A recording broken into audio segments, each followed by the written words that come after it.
Като силна съдба.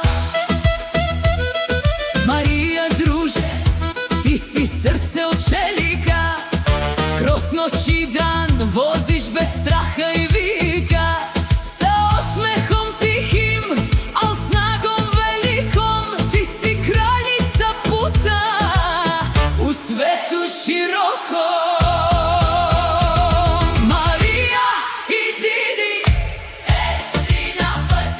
Bez granici, bez strah, samo sloboda. Od Srbije do Bugarske jedna duša, prijateljstvo silno, това е съдба.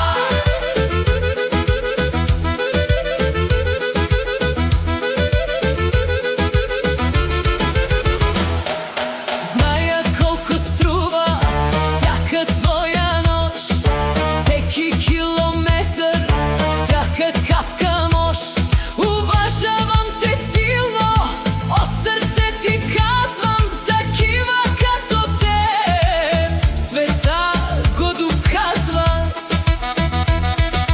Поштуjem te, sestro, više nego reći, prijateljstvo naše vreme ne leči. Kamion ti je dom, put ti je život, al znaj, uz tebe sam, to je pravi zavet. Marija i Didi, sestri na putja, bez granici, bez strah, samo sloboda. Od Srbije do Bugarske jedna duša, prijateljstvo silno, това е съдба.